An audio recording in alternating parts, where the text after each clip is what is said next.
Hi, friends. This is Dr. Arpita Gupta Dipalma, and you're listening to my podcast, From Pissed Off to Poised. This show is for busy women physicians and professionals just like you who are ready to take control of their emotions while learning how to excel in juggling all the things they are responsible for in life. It's for overextended mamas who are trying to figure out how to work smarter, not harder.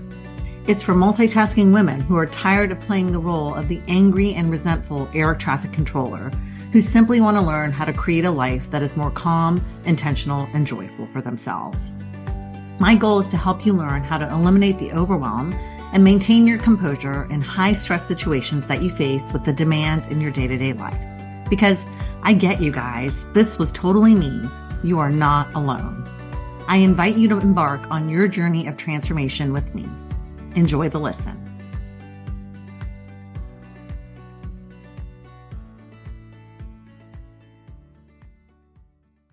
Hi, guys. Welcome back to another episode of From Pissed Off to Poised.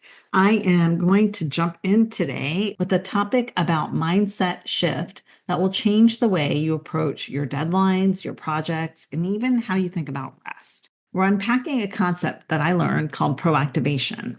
So if you've ever said, I do my best work under pressure, or I need that pressure to be my gasoline to get me going, or if you're sitting on a big, important goal that keeps getting bumped to next week and the week after and the week after, this episode is for you. Okay, so what are we going to start with? We're going to start with first defining what is proactivation. Proactivation is the opposite of procrastination. This concept, like I said, when I learned during my coach certification, it really stuck with me because I realized that, I kind of did it in some areas of my life already, but I really could actually apply it to other areas of my life where I would find myself dreading getting to work, dreading getting started, beginning these tasks or projects or chores that I had that I really didn't want to get to. And so while procrastination has us waiting until the last minute to take action, usually when we're already super overwhelmed, proactivation is when you actually initiate the action before you're forced to. It's essentially the reverse of procrastination. So let me give you an example. Let's say you've got a big project due in 4 weeks. Proactivation would be you setting up your own deadline 2 weeks ahead of the real one. So you're creating space and momentum now and not scrambling in a tizzy the night before everything is due. It's like giving yourself a head start, and that head start lets your creativity and full potential really shine through. You're not going to be in survival mode anymore when you start doing this. You're not rushed. You get to be present and actually understand and see the work that you're doing with that meticulous attention to detail. You get to lead the process rather than feel like you're either chasing it or getting chased by it. So honestly, I want to say that high achievers are often the worst at doing this, okay? Because we're used to performing under pressure. That's what drives us a lot of the times. And we tell ourselves that we thrive on this last minute ability to make things happen. And yes, we can definitely pull it off because we're examples of being able to do so. But it usually comes with a cost. It comes with stress. It comes with resentment a lot of times, missed opportunities, like to really be our creative genius, our best selves. And it really just leaves us feeling completely disconnected from the process. Like we oftentimes will be blowing through it and we don't even realize what we did or what we created. So here's what I want to offer. Just because you're capable of functioning under pressure doesn't mean it's the most powerful version of you. It's just become the most practiced, okay? The one that you're most used to. So often what's beneath procrastination is not laziness, but rather it's fear. The fear of not getting something perfect, not doing it perfectly, the fear of the project being too big, or even the fear that if we slow down, we're going to fall behind. So I'm going to fold in a piece that I think a lot of high achievers really need to hear. And that is proactivation allows us to make space for rest. And I know I talked about rest versus laziness in a prior episode, but I really want to make sure that we are clear here. Rest is not lazy avoidance. Rest is not guilt-filled collapsing on the couch at the end of a chaotic sprint of chaos that you're trying to get things done. Rest is actual, earned, restorative rest. And so we need to make sure that we are not confusing this with the laziness and how it differs. So I'm going to send you back to that episode when I talk about this. The truth is, rest and laziness are not the same at all. Laziness is avoidance and rest is intentional. And here's the connection. When you practice proactivation, you create the margin to rest without having all the guilt that comes with it. You're not running on fumes. You're not stealing a moment of downtime in between. You actually start to appreciate and recognize that you've earned the rest because you've managed your energy in getting the task completed instead of just reacting to the deadlines and the clock that you're trying to work against. So let's talk about real world application of these concepts now, because it becomes even more powerful when you apply it to bigger, more layered goals. All right, such as writing a book, maybe launching a business, pitching a new idea at work that you're kind of maybe apprehensive about, planning a major shift in your life, moving, changing careers. These are all big, major goals.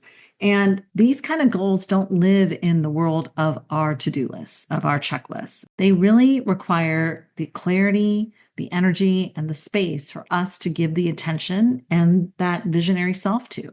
So here's how I want you to approach them with proactivation. Okay, we're going to give you a little kind of framework here.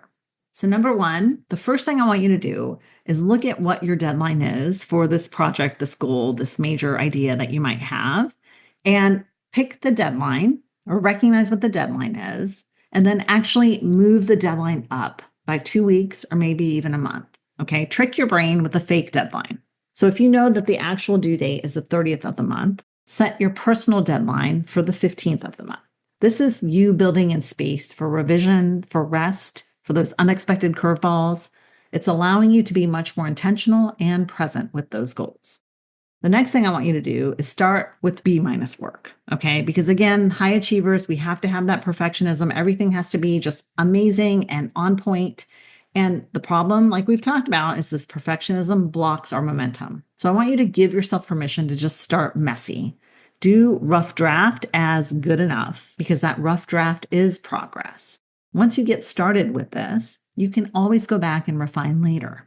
Next, I want you to build this creative space into your calendar. Okay, we've talked about this and the strategies for intentional living, right? Building in your visionary time. So think about when you do your best creative development. Proactivation isn't just time management, it's also about your energy management. Noticing when you are on point with your brain, when you're ready to go, the ideas are flowing, right? And you want to schedule these heavy lifts that you have with your brain when it's fresh and revitalized and ready to go, not when it's fried. And lastly, I also want you to celebrate those micro wins. Again, we talked about this in the Intentional Living podcast, okay? But every small step ahead is some form of a win, and you need to affirm that progress, celebrate that. This builds your confidence, and it shows you that you're not just checking off the boxes on your to-do list. When you do this, something really amazing happens, all right? You reclaim this relationship that you have with time. You're no longer racing against the clock, but rather you're owning it. You're no longer squeezing creativity into the little minutia minutes that you have throughout the day, but rather you're building it intentionally into your process of project development towards reaching your goal. So I want to circle back to one thing. If you still find yourself saying, I need the pressure to get myself motivated, or the pressure is what keeps me going, or that's my gasoline, like I used to say, I want you to ask yourself, what's the harm in creating that same pressure, but just making it happen earlier? Seriously, this is what I'm talking about, moving that deadline up. Set that timer, because if your brain is so programmed in believing that that's the only way I make things happen, okay, I'll give it to you. Just move that deadline up. And you can tell someone your goal and ask them to check in with you and maybe hold you accountable. Although, I personally don't love having accountability partners, but if this is what works for you in order to believe this new deadline, go for it.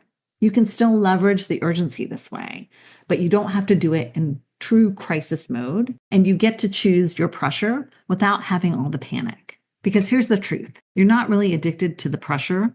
You've just become used to it. And so this is your modus operandi now. And you can decide if you want to shift it or if you want to maybe adjust it in a way that still serves you better without all of the negative repercussions of it. All right, so here's your invitation this week. I want you to pick one project, big or small, that's been lingering on your list or maybe on your mind, in the back of your mind that you want to do. I want you to notice what the deadline is for it and then move that deadline up. Depending on how big the project is, maybe by 2 weeks, maybe by 2 months, you get to decide. And then I want you to put into your calendar when you do your Thursday timeout, the blocks of time that you're going to work on it. And you get to be messy here. Okay. Be super messy, rough draft version. And then you also get to build in the rest time. Okay. Where you're resting intentionally. You're putting it in there because you're working and rest is part of work. This lets the process overall feel less frantic and more powerful where you're in control. Because proactivation isn't just about getting these things done earlier.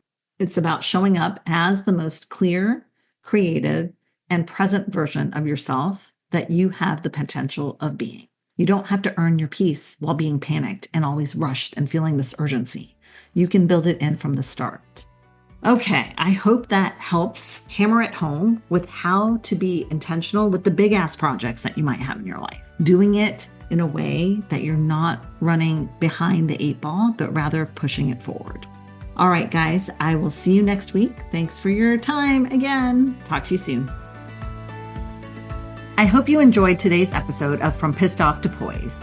Remember, transformation is a journey, not a destination. So enjoy the ride. Don't forget to subscribe, rate, and review From Pissed Off to Poised on your favorite podcast platform.